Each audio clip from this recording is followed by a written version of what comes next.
Jai Hind dear student. This is my sixth lecture of current electricity, and today we'll study about variation of resistance and grouping of resistor. Right? In previous class we had learned the variation of resistance due to temperature. Right? As we know the formula of resistance, R is equal to rho into L by A. Right?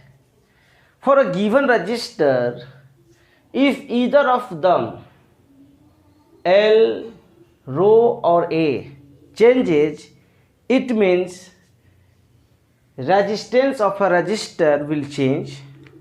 And in previous class we just vary temperature, means physical condition, and we found how resistance or resistivity changes. Right? Today we will not going to change the physical condition, but we will change geometry of the resistor and will calculate how resistance will vary. Right?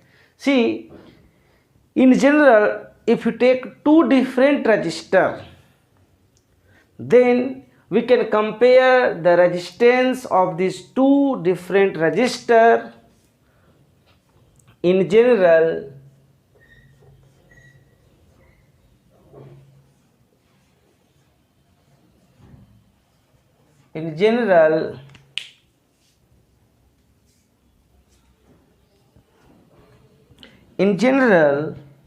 for two different resistors, R1 by R2, then we can write here rho 1 by rho 2 into L1 by L2 into A2 by A1.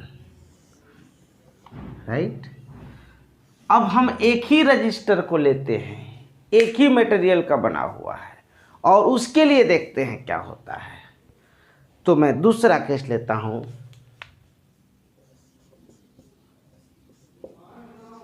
For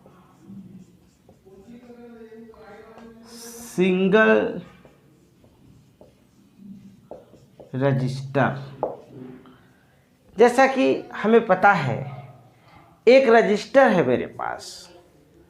अब मैं उसके साथ बहुत कुछ कर सकता हूँ. उसके लेंथ को बढ़ा सकता हूँ, उसके क्रॉस सेक्शनल एरिया को कम कर सकता हूँ, दोनों को चेंज कर सकता हूँ, डिपेंड अपॉन सिचुएशन. राइट? तो इस तरह से करने से उस रजिस्टर का रजिस्टेंस चेंज होगा.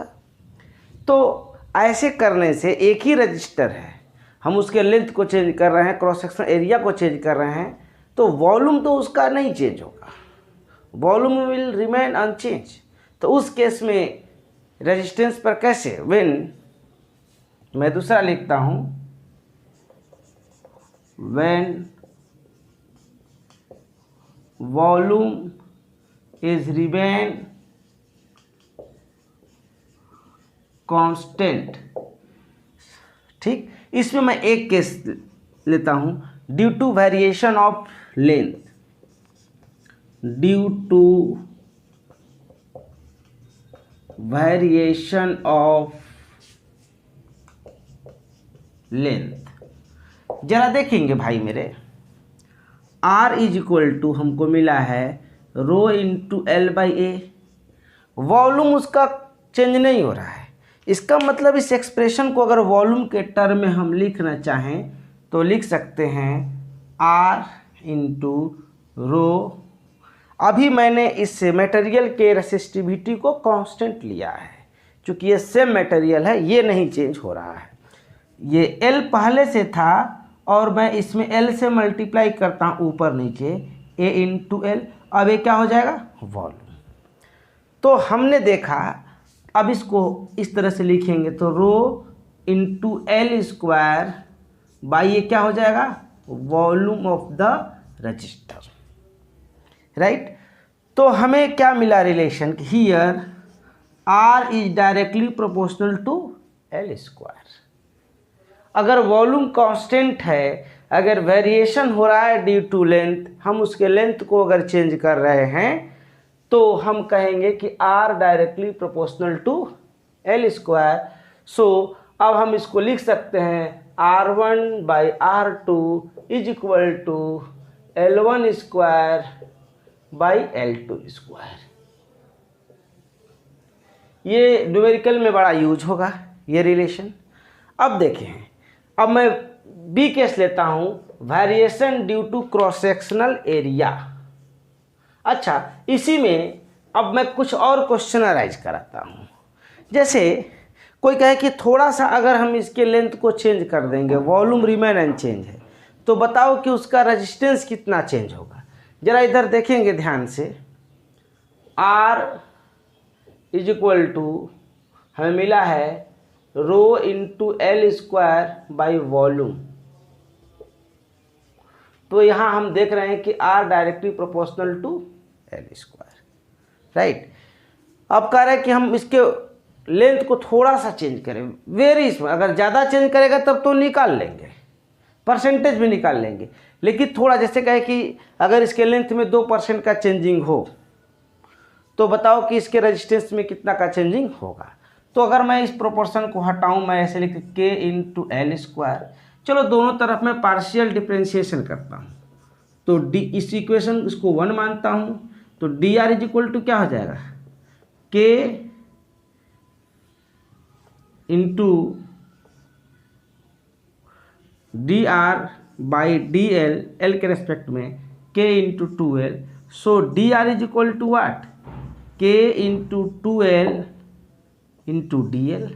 इस इक्वेशन को मैं 2 कह देता हूँ, दोनों में डिवाइड कर देता हूँ, D R by R is equal to, जरा देखेंगे मैं अब इसमें इसको डिवाइड कर रहा हूँ तो क्या हो जाएगा, D L by L. Percentage change की मैं बात इंटू 2, तो D R by R into 100 is equal to 2 into D L by L into 100। So percentage change in R is equal to 2 into percentage change in L. लेकिन एक बात ध्यान में रखना होगा कि ये वैलिड होगा कब तक, जब केवल 5% से कम चेंजिंग लेंथ में होगा तब। अगर 5% से ज़्यादा होगा तो ये रिलेशन वैलिड नहीं होगा। जैसे मेरे से कोई कहता है कि अगर इसके लेंथ को 2% रिड्यूस कर दिया जाए तो बताओ कि उसके रेजिस्टेंस में कितना परसेंट का चेंजिंग होगा। तो रेजिस्टेंस 4% कम हो जाएगा, मैक्सिमम 5% तक हम लोग ले सकते हैं। लेकिन जब 5% से ज़्यादा होगा तो हम कैसे लिखेंगे, ज़रा देखेंगे। तब हमको परसेंटेज चेंजिंग आने का तो लिखेंगे R2 minus R1 by R1। तो मैं कह रहा हूँ कि अगर इनिशियल लेंथ L1 है, फाइनल लेंथ L2 है, तो परसेंटेज अगर निकालना है इंटू 100, तो हम कह सकते हैं L2 square minus L1 square by L1 square into 100। और यहाँ से परसेंटेज चेंज इन रेजिस्टेंस हम लोग निकाल सकते हैं। जैसे कभी कहता है कि X% लेंथ को बढ़ा दिया जाए तो क्या L2 का वैल्यू नहीं मिल जाएगा, मिल जाएगा वहाँ से, और हम लोग बाकी कैलकुलेशन कर सकते हैं। ये जनरल हो गया, ये हर जगह वैलिड होगा, लेकिन अगर 5% से कम हो तो डायरेक्ट हम यहाँ से आंसर निकाल सकते हैं। चलिए, ये तो था variation due to length. Volume अभी भी कांस्टेंट है। मैं दूसरा केस लेता हूँ, variation due to cross sectional area. Variation due to cross sectional area. जरा देखेंगे दोस्त, R इज इक्वल टू क्या मिला है हमको, rho into L by A. अब हमको किसको वैरी कराना है, क्रॉस सेक्शनल एरिया को। Volume will remain unchange. तो मैं क्या करता हूँ, ऊपर नीचे इसके क्रॉस सेक्शनल एरिया से मल्टीप्लाई कर देता हूँ, तो हमको मिलेगा rho into A into L, क्या हो जाएगा, volume by area square. So यहाँ से हमने क्या देखा, R inversely proportional to cross sectional area का स्क्वायर। ठीक है, अब मैं इसको अगर मैं कहूँ कि अगर कोई कंडक्टर है भाई, ये कंडक्टर है और इसके क्रॉस सेक्शनल एरिया को हम चेंज कर रहे हैं, मतलब अगर इसके इसकी रेडियस अगर आर है तो हम क्या लिख सकते हैं, R inversely proportional to R to the power 4, right. तो अब इसका रिलेशन हम लिख सकते हैं R1 by R2 is equal to R2 पर पावर 4 बाई R1 पर पावर 4। परसेंटेज चेंज, या अगर थोड़े से लेंथ को हम चेंज करें, इसके रेडियस को चेंज करें, नॉट लेंथ, तो इसके रेजिस्टेंस में कितना चेंज होगा, ये अगर मुझे कैलकुलेट करना है तो कैसे करेंगे, ज़रा देखेंगे ध्यान से।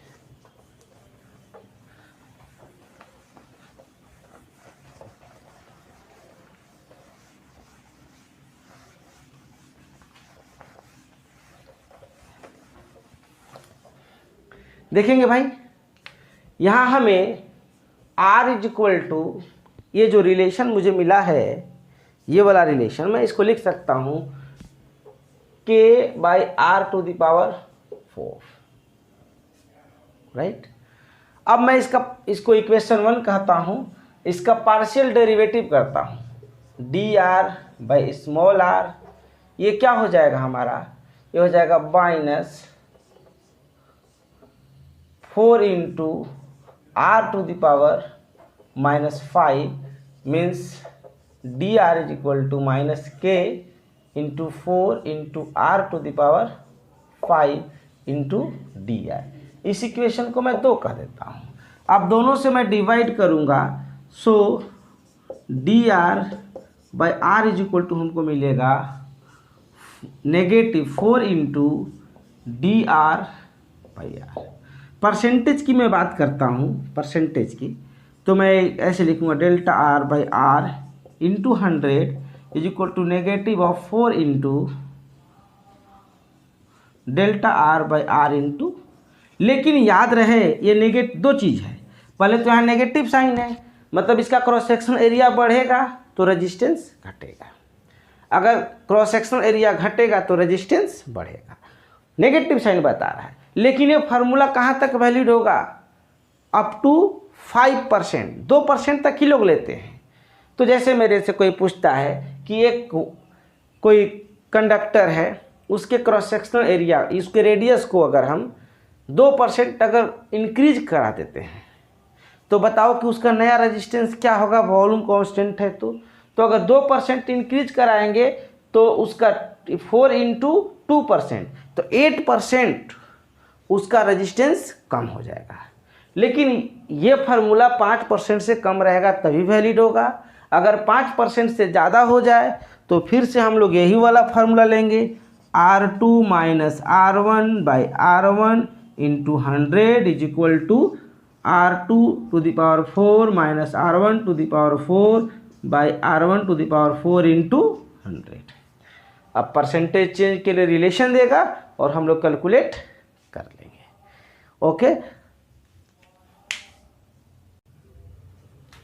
Now I would like to calculate the resistance of a given conductor on the basis of their geometry, right?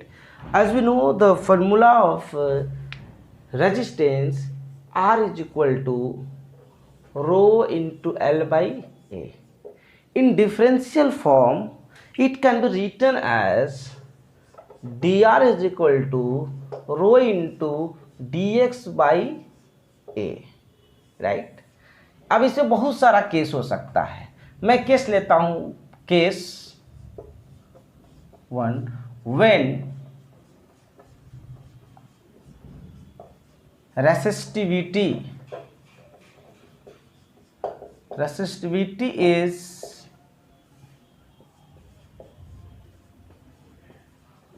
Constant, जब रेसिस्टिविटी कांस्टेंट होगा, राइट। सो एक एग्जाम्पल मैं लेता हूँ, मेरे पास एक सिलेंड्रिकल फॉर्म में इस तरीके से यूनिफॉर्म क्रॉस सेक्शन एरिया का एक कंडक्टर है, जिसका लेंथ है L और जिसका क्रॉस सेक्शनल एरिया है A। इस तरह से मैं इसको दिखा देता हूँ। और इसमें इस तरीके से करंट फ्लो हो रहा है, ऐसे I करंट फ्लो हो रहा है। तो कोई कह रहा है बताओ भाई इसका रेजिस्टेंस क्या होगा। इसका ऐसे करंट फ्लो हो रहा है, राइट, और पूछ रहा है कि बताओ कि इसका रेजिस्टेंस क्या होगा और इसकी रेसिस्टिविटी रो है, ये दिया हुआ है। तो कह रहा है करंट, तो इसका मतलब इसमें कुछ इस तरीके से एक बैटरी लगाया गया होगा ऐसे, और इस तरीके से इसमें करंट पास कर रहा है। तो मैं क्या करता हूँ कि एक छोटा सा इसका एलिमेंट लेता हूँ, छोटा सा इसका एक एलिमेंट dx लेंथ का, तो उसका रेजिस्टेंस क्या होगा भाई dr। क्या लिखेंगे, रो इंटू dx बाई ए। इसकी क्रॉस सेक्शनल एरिया, इस कंडक्टर की क्रॉस सेक्शनल एरिया यूनिफॉर्म है और मुझे टोटल इसका रेजिस्टेंस चाहिए। तो हम इसको क्या करेंगे, इंटीग्रेट कर देंगे, लिमिट लेंगे इस एंड से लेकर कहाँ तक जा रहे हैं, इस एंड तक, तो 0 से L तक। क्या इसका क्रॉस सेक्शनल एरिया वेरी कर रहा है, नहीं। क्या इसका रेसिस्टिविटी वेरी कर रहा है, नहीं। तो हम क्या करेंगे, जब इसको इंटीग्रेट करेंगे 0 से R, तो हम इसको लिखेंगे R is equal to, direct मैंने इसको इंटीग्रेट कर दिया, रो और ए बाहर आ गया, and integration of dx 0 to L। So resistance is equal to what, rho by A into L, rho L by A. ये तो ऐसा, अब मैं कहता हूं कि कैविटी वाला ये कंडक्टर है। जरा देखेंगे भाई, ये कुछ इस तरीके से एक कंडक्टर है, ऐसे आप लोग ध्यान से देखेंगे। एक कंडक्टर है जिसके अंदर एक कैविटी है,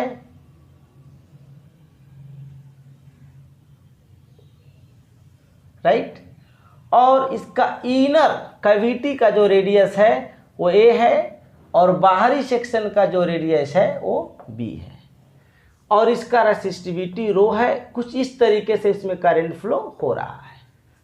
तो कह रहे कि बताओ इसका रेजिस्टेंस क्या होगा, राइट। तो अगर हम इसको अगर लिखें एलिमेंट्री फॉर्म में, या डायरेक्ट भी लिख सकते हैं, R is equal to rho into L by A. चूंकि इसका L ये दिया हुआ लेंथ कांस्टेंट है, अब हमें निकालना है क्रॉस सेक्शन एरिया। तो किसका, हम ये वाला पोर्शन चाहिए, ये वाला तो कैविटी वाला, इससे तो करंट जाएगा नहीं। तो हम क्या लिखेंगे बाबू, R is equal to rho into L, और A के जगह पर क्या लिखेंगे, pi B square minus pi A square. So R is equal to rho L, pi बाहर हो जाएगा, B square minus A square.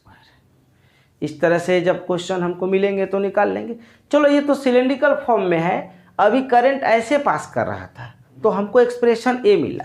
अब मैं इस क्वेश्चन को थोड़े से चेंज करता हूं, राइट। सी, मैंने प्रीवियस क्वेश्चन को थोड़े से चेंज कर दिया।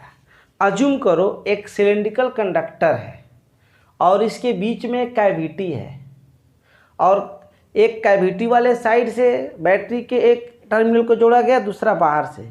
तो करंट कैसे पास करेगा, कुछ इस तरीके से। तो करें कि इसका रेजिस्टेंस निकालें, find the resistance of the given conductor if it's resistivity is remain constant. Clear है। पहले कैसे था, करंट ऐसे पास हो रहा था सीधे, तो कैविटी था, तो हमने क्या लिखा, रो L by pi into B square minus A square. अब जो है करंट इस तरीके से पास हो रहा है, मतलब पूरा क्वेश्चन ही चेंज हो चुका है। कैसे कैलकुलेट करेंगे, मैं ऐसे क्वेश्चन को बनाने के लिए हम लोग एक छोटा सा एलिमेंट लेते हैं। चलिए मैं यहाँ से एक छोटा सा एलिमेंट लेता हूँ, ऐसे ले लिया और इस तरीके से एलिमेंट लिया, और मैंने माना यहाँ से इसका जो है रेडियस x है, रेडियस x है। तो आपको एलिमेंट्री फॉर्म ऑफ रेजिस्टेंस थोड़े देर पहले मिला था, dr is equal to rho into dx by A, dx by A, right. अब क्या है कि सर ये dx क्यों, चूंकि हम यहाँ से जो है एक जो छोटा सा यहाँ से जो मैंने एलिमेंट लिया उसका एक छोटा सा एक थिकनेस, एक लेंथ लेता हूँ इसका dx, और एक सेल टाइप का है, उसके रेजिस्टेंस की बात कर रहा हूँ जिसका एरिया। तो बताएं भाई एरिया इसका कितना, यहाँ से यहाँ पर कितना डिस्टेंस पर, x पर, तो a बराबर कितना हो जाएगा पाई। जरा देखेंगे ये सिलेंडर है तो सिलेंडर का हमको एरिया चाहिए, अब क्रॉस सेक्शनल एरिया नहीं है, लेटरल एरिया है। जरा ध्यान से देखेंगे, ऐसे जा रहा है, करंट चारों तरफ से पास हो रहा है, ये वाला एरिया की मैं बात नहीं कर रहा हूँ, इसका। तो इसका क्या हो जाएगा भाई एरिया 2 पाई r की जगह पर x, लेंथ की जगह पर क्या लिखेंगे x, 2 pi XL। So dr is equal to लिखा जा सकता है rho into D X by 2 pi L into X. अब हम इंटीग्रेट कर देते हैं, कहाँ से कहाँ तक, ये रेजिस्टेंस हम यहाँ से लेकर यहाँ तक जाएंगे, लेकिन ये तो कैविटी है, इधर तो मटेरियल नहीं है, तो यहाँ से शुरुआत होगा। तो यहाँ का रेडियस क्या है a से लेकर कहाँ तक b तक, तो ये क्या हो जाएगा भाई 0 से लेकर r तक। चलो r इज इक्वल टू क्या क्या कांस्टेंट है उसको बाहर ले लेते हैं। तो रो कांस्टेंट है, 2 पाई L कांस्टेंट है, into D X by x. Limit कहाँ से कहाँ तक, a से b तक। ध्यान से देखेंगे। अब जरा बताइए इसमें क्या हमको इसका इंटीग्रेशन पता है, dx बाई एक्स का इंटीग्रेशन होता है ln x। तो लिखेंगे rho by 2 pi L into ln x limit a to b। इसको लिख सकते हैं rho by 2 pi L ln b minus ln a। Solve करेंगे तो हमको मिल जाएगा rho by 2 pi L ln m minus ln n का फार्मूला आपको सिखाया गया था, ln m minus ln n is equal to ln m by n। तो क्यों ना इस फार्मूले को यूज करके मैं लिख सकता हूँ ln b बाई a, और ये रहा इसका रजिस्टेंस। इस तरह से हम कैलकुलेट करेंगे। फिर से ज़रा एक बार मैं रिकैप कराता हूँ कैलकुलेट करने का वे, कि इसमें ऐसे कैविटी है, ये सिलेंड्रिकल कंडक्टर है और चारों तरफ से करंट पास हो रहा है, मतलब इस तरीके से बैटरी जोड़ा गया है ऐसे। तो कह रहा है कि बताओ कि अब इसका रेजिस्टेंस क्या होगा। तो मैंने एक छोटा सा एलिमेंट लिया, उसका रेजिस्टेंस dr मिला, जहाँ ये निकाला। अब हम क्या करें, इसको इंटीग्रेट कर दिए a से b तक, हमको पता चल गया कि इसका रेजिस्टेंस क्या होगा। अच्छा ये तो अभी तक सिलेंड्रिकल है, चलो मैं एक स्फेरिकल कैविटी वाला कंडक्टर लेता हूं और उसका रेजिस्टेंस का कैलकुलेशन करते हैं हम लोग। Well we have another question based on spherical conductor and there is a cavity of radius a and it is coincide with the center of the main sphere. So here we have to find the resistivity of the conductor here we have to find the resistance of the conductor whose resistivity is remain constant, that is given and that is rho. So कैसे निकालेंगे इसको भाई। देखिए अगर हमको निकालना है इसको तो सबसे पहले तो हमें एलिमेंट्री फॉर्म इसका पता है, ये dr is equal to rho into D X by A, ये मैंने थोड़ी देर पहले बताया था। अब इसका हम लोग कैसे यूज करते हैं, एक्चुअली मैं क्या करता हूँ, देखो करंट कुछ इस तरीके से इसमें पास कर रहा है ऐसे, मतलब क्या है कि बैटरी का एक टर्मिनल इसके इधर जोड़ा गया है और एक बाहर से, तो अंदर से करंट निकलते हुए बाहर ऐसे जा रहा है, कुछ ये सीन है। मैं क्या करता हूं, एक छोटा सा एलिमेंट, जरा देखेंगे ध्यान से, छोटा सा एक एलिमेंट लेता हूं जिसकी अपनी एक थिकनेस है, जिसकी अपनी एक और यहां से x रेडियस का एक एलिमेंट लेता हूं जिसकी थिकनेस है dx। आप समझ जाइए कि एक सेल है पतला सा, एकदम पतला सा सेल है, उसकी थिकनेस dx है और उसकी रेडियस, तो जब थिकनेस बहुत कम है, वेरी वेरी स्मॉल है, मतलब उसका लेंथ बहुत छोटा है, तब से उसका रेजिस्टेंस भी बहुत छोटा हो जाएगा। तो अब बताइए कि ये जो हमने एलिमेंट लिया है उसका एरिया कितना हो जाएगा। एरिया कैलकुलेट करते हैं, रो इंटू डी एक्स। तो एक सेल का एरिया हो जाएगा 4πx² इंटू डी आर। आप देखें कुछ इस तरीके से। अब ये एलिमेंटल फॉर्म में है तो हम क्या करेंगे, इंटीग्रेट। कहाँ से कहाँ चल के जाएंगे भाई, इधर तो कोई मटेरियल है नहीं, ए से बी पर, 0 से क्या हो जाएगा आर। अभी हमारा कांस्टेंट इसमें क्या है, तो इसको हम इंटीग्रेट जब करेंगे तो इधर इसका तो इंटीग्रेशन आर हो जाएगा। आप लोग अब इसमें मास्टर हो चुके हैं। कांस्टेंट वाले टर्म को मैं बाहर लेता हूँ, रो बाई 4π, अंदर में क्या बचेगा dx/x²। लिमिट कहाँ से कहाँ तक, a से b तक। चलो भाई अब इसको इंटीग्रेट करना है। देखो इंटीग्रेशन आप लोग भूले तो नहीं है ना, आपको 12th में पढ़ना है और बेसिक मैथ में भी पढ़ाया गया था, ये सब याद रहना चाहिए भाई। तो ज़रा बताओ, इसको हम ऐसे लिख सकते हैं, rho by 4π x⁻⁻2 into D X from a to b। और आपको मैं याद दिला दूँ, बेसिक मैथ में सिखाया गया था x⁻n इंटू डी एक्स, इसका इंटीग्रेशन था x⁻n+1/n+1 प्लस c। और जब लिमिट दिया रहता है तो ये c नहीं लिखते हैं। तो बाबू यहाँ n के जगह पर कितना है -2, तो चलो इसको इंटीग्रेट कर लो, रो बाई 4π x⁻⁻2 +1/-2 +1, लिमिट रख दो कहाँ से कहाँ तक दोस्त, a से b तक।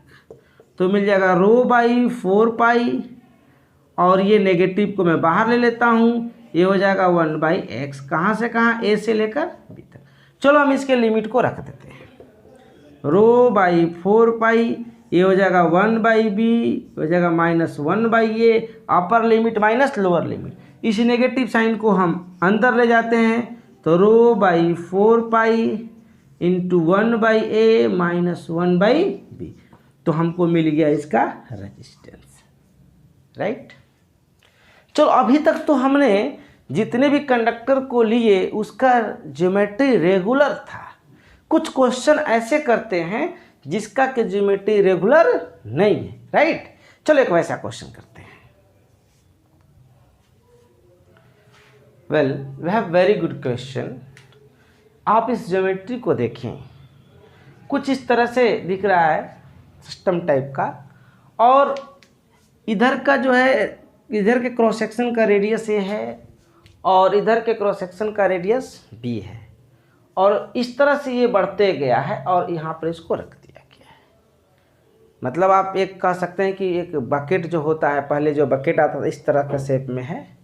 अब कह रहा है कि बताओ भाई, अगर इसको एक बैटरी से जोड़ दिया जाए इस तरीके से तो करंट फ्लो करेगा।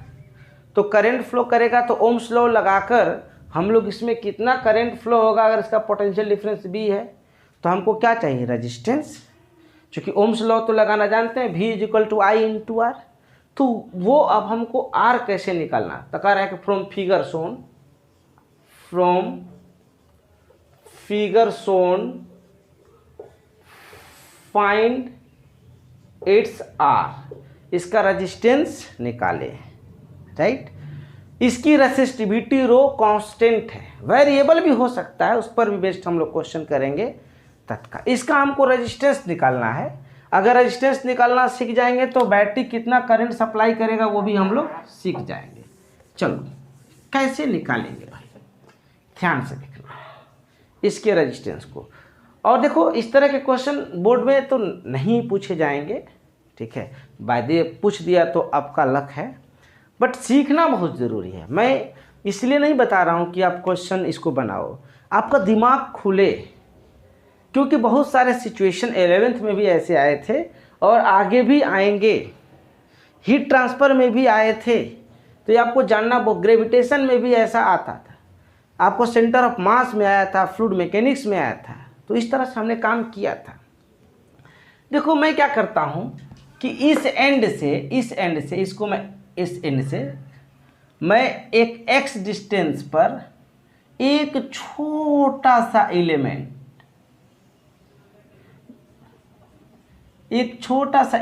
ले रहा हूँ और इस एलिमेंट का थिकनेस है dx। यहाँ से कितना डिस्टेंस पर बाबू, x डिस्टेंस पर। तो बताओ कि छोटा सा एलिमेंट है तो उसका रेजिस्टेंस भी बहुत छोटा होगा। मैं उसके रेजिस्टेंस को dr कहता हूँ, तो मैं एलिमेंटल फॉर्म में इसको लिखूँगा, राइट। सो dr बराबर कितना हो जाएगा, rho into D X by A, right. अब इस छोटे से एलिमेंट का हमें क्रॉस सेक्शनल एरिया भी चाहिए। जरा देख लीजिए, छोटा सा एक एलिमेंट है, कुछ इस तरीके से वो दिखेगा। मैं डायग्राम बना रहा हूँ, यहीं पर दिखा दे रहा हूँ, ऐसा, राइट। एक छोटा सा इस तरीके से मैंने एलिमेंट लिया है और इसकी जो थिकनेस है वो dx है, ये। अब इस डायग्राम को मैं इसका 2D डायग्राम दिखाता हूँ। टॉप ए फ्रंट व्यू जिसको हम लोग कहेंगे, कुछ इस तरीके से देखने को मिल रहा है। मैं इसके नीचे वाले या ऊपर किसी एक सेक्शन को मैं ले रहा हूँ, जरा देखेंगे ध्यान से।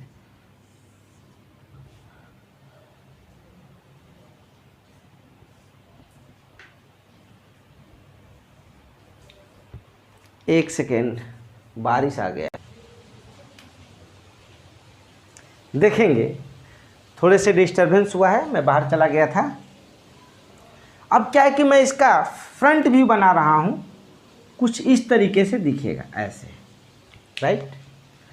और इधर वाले का रेडियस a है और इधर वाले का रेडियस b। सर आप ऐसा क्यों करना चाह रहे हैं? मैं अगर जो ये एलिमेंट ले रहा हूँ, मैं कहूँ कि इसमें एलिमेंट का रेडियस अगर r है तो यहाँ पर हमको क्या लिखना पड़ेगा, rho into D X by pi R square. But problem कहाँ आया है कि ये भी वेरिएबल है और ये भी वेरिएबल है। एक ही इंटीग्रेशन में दो वेरिएबल आ रहे हैं, तो हमें उसको रिमूव करना है और वो टेक्निक हम लोग सीखते हैं। चलिए यहाँ से मैं एक और इस तरह से लेता हूँ और यही हमारा एलिमेंट है जिसका कि हम फ्रंट व्यू बना रहे हैं। कुछ इस तरीके से दिख रहा है। ये कितना डिस्टेंस पर लिया गया है, x डिस्टेंस पर, राइट। अब ज़रा देखेंगे, इसको मैं अगर कहूँ कि ये a है, ये b है, ये c है, ये d है और ये e है, तो कुछ इस तरीके से दो ट्रायंगल दिख रहा है हमको। इस वाले मैं डायग्राम को दिखा रहा हूँ आपके सामने, ऐसे। ये a है, ये b है, ये c है, ये d है और ये e है। तो हमें तो इसका ए लेंथ चाहिए, नहीं दिया हुआ है, ए लेंथ चाहिए, नहीं दिया हुआ है। कैसे निकालेंगे भाई ज़रा बताओ। अब बताइए आप लोग कि यहाँ से ये वाला लेंथ ए, तो ये वाला भी लेंथ क्या हो जाएगा ए, और ये पूरा लेंथ कितना मैंने माना है आर। मैंने इस पूरे इसके रेडियस को जो मैंने एलिमेंट लिया है, मैंने क्या माना है आर। तो जब मैंने आर माना है तो ये रहा, ये पूरा रहा ये आर, ये रहा ए, तो ये बचा हुआ BC कितना हो जाएगा, BC हो जाएगा हमारा आर माइनस ए। चलो अच्छा, अब हमको ये चाहिए, तो बोलो यहाँ से यहाँ तक का लेंथ कितना है। यहाँ से यहाँ, ये वाला मैंने डायग्राम बनाया है, तो यहाँ से यहाँ तक क्या है B और यहाँ से यहाँ क्या है A, तो ये बचा हुआ कितना हो जाएगा B माइनस A। क्लियर है। अच्छा, ये लेंथ क्या है बाबू आपका x और ये आपका पूरा क्या है l। सब ऐसा क्यों कह रहे हैं, क्योंकि हमें इस r को x में कन्वर्ट करना है या फिर x को r में, लेकिन ज़्यादा आसानी होगा कि हम r को x में कन्वर्ट करें। तो हम यहाँ लिख सकते हैं here triangle ABC and ADE are similar. तो जब सिमिलर ट्रायंगल होगा तो करस्पॉन्डिंग साइड का रेशियो क्या हो जाएगा, कांस्टेंट। तो बोलो हम लोग क्या लिखेंगे भाई, लिखेंगे A C by A E is equal to B C by D E. चलिए सबका वैल्यू लिख देते हैं। ए सी का वैल्यू कितना है x, ए ई का वैल्यू कितना है l, बी सी का वैल्यू कितना है r minus A and D E का वैल्यू कितना है b minus A.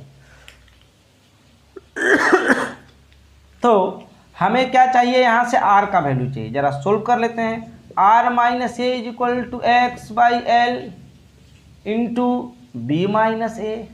So r is equal to क्या हो जाएगा, a plus B minus A by L into x.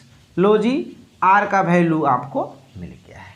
जब r का वैल्यू मिल गया है तो अब dr लिख लेते हैं। dr is equal to what, rho into D X by pi R square. R के जगह पर ये मिल चुका है, जरा देखेंगे, a plus B minus A by L into X का होल स्क्वायर मिल गया। लेकिन इस तरह से इसमें कितने एलिमेंट होंगे, इनफाइनाइट। तो सबको हम लोग क्या करेंगे, इंटीग्रेट। लिमिट कहाँ से कहाँ, यहाँ से चलना शुरू करेंगे 0 से, इस एंड पर आएंगे l, 0 टू r, राइट। अब इसको इंटीग्रेट करते हैं। चलिए जो कांस्टेंट टर्म है उसको मैं बाहर ले लेता हूँ। तो रो बाई पाई, और इसको हम लोग लिखेंगे, इसको ऊपर ले जाते हैं, a plus B minus A by L into X का पावर -2 इंटू डी एक्स। अब भाई जरा देखेंगे, x का कॉफिशिएंट है, पावर 2 है, लीनियर है। तो हमें याद है कि जब x का जो कॉफिशिएंट रहता है उससे डिवाइड कर देते हैं। ये इंटीग्रेशन आपको आता होगा, मीन्स कि x के जो कॉफिशिएंट है उससे हम डिवाइड कर देंगे और वही वाला फॉर्मूला लगाएंगे जो पीछे हमने देखा था। तो हमको r बराबर मिल जाएगा रो बाई पाई, x के कॉफिशिएंट से डिवाइड कर देता हूँ मैं b minus A by L, और यहाँ पर क्या हो जाएगा, a plus B minus A by L into X power -1 by -1। Limit कहाँ से कहाँ तक है, लिमिट है 0 टू l। ध्यान से देखेंगे, क्यों, क्योंकि n की जगह पर क्या था -2, तो n plus 1 by n plus 1 -2 plus 1 -1, इधर -1। इस एक्सप्रेशन को हम लिख सकते हैं, जरा ध्यान से देखेंगे, r is equal to minus rho, l ऊपर चला जाएगा, by pi into B minus A, और हम लिमिट को रखते हैं। पहले इसको और सिंप्लीफाई कर लेते हैं,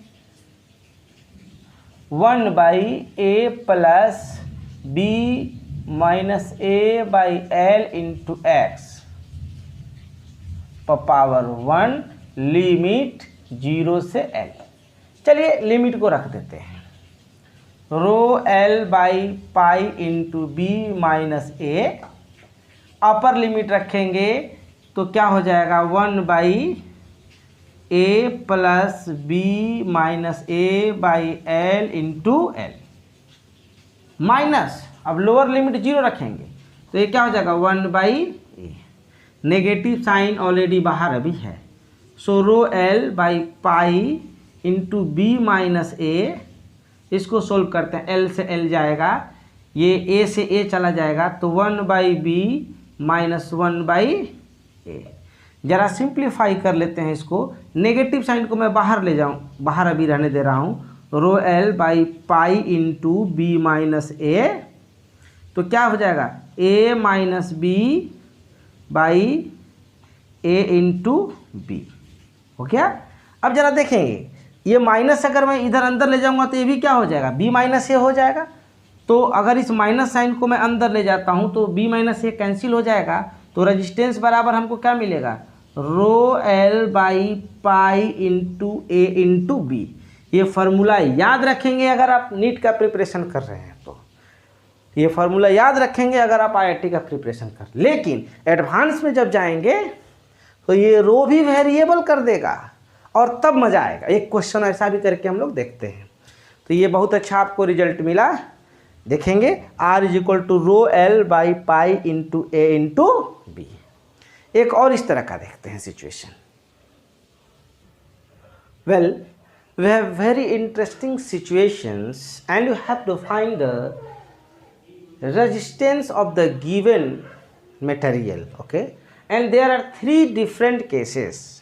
फर्स्ट केस है कि ये देखें एक ज्योमेट्री है, क्यूबाइड शेप टाइप का दिख रहा है, इसका लेंथ L है, ये वाला साइड का लेंथ B है और इस वाले साइड का लेंथ A है और इसकी रेसिस्टिविटी रो कांस्टेंट है। कह रहा है कि अगर हम इस तरह से करंट इस ऊपर वाले सरफेस से पास करें और नीचे निकल जाए, मतलब बैटरी कुछ इस तरीके से जोड़ा हुआ है, तब इसका रेजिस्टेंस क्या होगा, जिसका कि डिनोशन है R1 से। तो R1 निकालना है। तो अगर फर्स्ट केस में अगर R1 निकालना है तो ए सर्फ इसका क्रॉस सेक्शन एरिया यही ना होगा भाई, यही ना होगा, तो निकाल लो। क्यों? क्योंकि R बराबर क्या होता है, R बराबर होता है रो इंटू L बाई ए। तो L किसको कहेंगे, तो करंट इस सरफेस से जा गया और इस सरफेस, तो यहाँ से यहाँ का लेंथ कितना है B के बराबर, तो क्या लिखेंगे रो इंटू बी। अब इस सरफेस एरिया इसका कितना है भाई, ये वाला लेंथ कितना है A और ये वाला लेंथ कितना है L, तो क्या हो जाएगा A इंटू L। R1 मिल चुका है। अब मेरे से करें R2 निकालो, जरा देखेंगे। अब एक क्यूबाइड है, इस फेज से करंट पास किया और इधर से निकल गया ऐसे, तो इस केस में लेंथ क्या होगा L और क्रॉस सेक्शनल एरिया क्या हो जाएगा भाई, ये वाला क्रॉस सेक्शनल एरिया हो जाएगा। जरा देखेंगे ध्यान से, ये वाला क्रॉस सेक्शनल एरिया हो जाएगा। तो R2 कैसे निकालेंगे, R2 बराबर रो लेंथ के जगह पर क्या है बाबू L और इसका क्रॉस सेक्शनल एरिया क्या हो जाएगा, ये लेंथ A और ये B, रेक्टेंगल दिख रहा है तो A इंटू क्या हो जाएगा B। अच्छा, एक तीसरा केस कह रहा है कि कुछ इस तरीके से करंट पास कर ऐसे, जरा देखेंगे, तो इस केस में लेंथ क्या होगा A, क्रॉस सेक्शनल एरिया कितना हो जाएगा, ये L है और ये B है तो L इंटू B। तो R3 अगर मुझे निकालने के लिए कहेगा तो क्या लिखेंगे rho into A by L into B, right. अब इसी में आपको क्वेश्चन में क्या ऐड कर देगा, एक सेल जोड़ देगा। सेल पढ़ने वाले हैं, एनर्जी पढ़ने वाले हैं जस्ट इसके बाद हम लोग, तो इसीलिए मैं एनर्जी से रिलेटेड क्वेश्चन नहीं दे रहा हूँ आपको, निकल जाएगा ऐसा। चलिए, अच्छा अभी तक जो हम क्वेश्चन कर रहे थे उसमें रेसिस्टिविटी कांस्टेंट था, क्यों ना मैं रेसिस्टिविटी को वेरी करा दूं और तब देखता हूँ किस तरह का सिचुएशन बनता है। एक ऐसा सिचुएशन मैं लेके देखता हूँ। Once again we have a cylinder type conductor, but there is some new condition. Its resistivity is variable and a function of length। इसके सेंटर से इसके जो एक्सिस पास हो रहा है वहाँ से किसी एक्स डिस्टेंस पर देखा गया है, तो इसका कुछ रेसिस्टिविटी इस तरह से डिपेंड कर रहा है। जहाँ पर अल्फ़ा कांस्टेंट है, ये अल्फ़ा कांस्टेंट है, तो कह रहे बताओ कि इसकी रेसिस्टिविटी क्या होगी, करंट कुछ इस तरीके से पास कर रहा है। तो हमको ज़्यादा टेंशन लेने की जरूरत नहीं, ऐसा हम काम कर चुके हैं। एलिमेंट्री फॉर्म में dr इक्वल टू क्या लिखे थे, रो इंटू डी एक्स बाई ए, यही लिखे थे। मैं क्या करता हूँ कि यहाँ से एक x डिस्टेंस पर एक छोटा सा ऐसे एलिमेंट में लेता हूँ, राइट। इसकी कुछ अपनी थिकनेस भी होगी, उसकी थिकनेस है dx। अब इसका लैटरल एरिया कितना हो जाएगा भाई, a अगर कोई मेरे से पूछता है तो 2 पाई r की जगह पर x इंटू एल। तो चलो रख देते हैं dr इज इक्वल टू, पहले ज़माने में ये रो कांस्टेंट हुआ करता था, अब कांस्टेंट नहीं वेरिएबल है, तो रो का वैल्यू कितना है alpha by x square into D x और a का वैल्यू 2 पाई एक्स एल। सिंप्लीफाई कर लेते हैं, alpha by 2 pi L D X by x Q D R. चलो इंटीग्रेट कर देते हैं, कहाँ से कहाँ तक, a से लेकर b तक, 0 से लेकर r तक। तो कांस्टेंट वाले टर्म को बाहर निकाल लेते हैं, तो ये हमको r इज इक्वल टू ये वाली बाहर होगी, तो alpha by 2πl into D X by X cube A to B. क्या आप इसको इंटीग्रेट कर पाएंगे? Yes you can do. मैं थोड़ा से आगे बढ़ा देता हूँ, अल्फ़ा बाई 2πl इसको x power -3 into D X A से बी तक आप लोग कैलकुलेट करेंगे और फाइनल इसका रेजिस्टेंस का वैल्यू निकाल करके आप देखेंगे क्या होता है। राइट, अब सुनेंगे अगले क्लास में हम लोग पढ़ेंगे ग्रुपिंग ऑफ रजिस्टर। ये भी बहुत इंपॉर्टेंट पार्ट है, और अभी भी अगर आप लोग सीरियस नहीं हुए हैं तो एक बार फिर मैं आपसे रिक्वेस्ट करता हूँ कि ये चैप्टर आपके लिए बहुत इंपॉर्टेंट है। अब इसका जो है रियल चीज़ स्टार्ट होगा, जो आपको एकदम मेरे साथ लगना पड़ेगा। प्लीज़ आप लोग एक भी लेक्चर मिस नहीं करें, और मैं उम्मीद करता हूं कि अब से भी अगर आप लोग मेरे लेक्चर में कंटिन्यू रहेंगे तो आप इस चैप्टर का एक एक चीज सीख जाएंगे। तो please be regular in my class, make a clear notes and see you in next class. Thank you.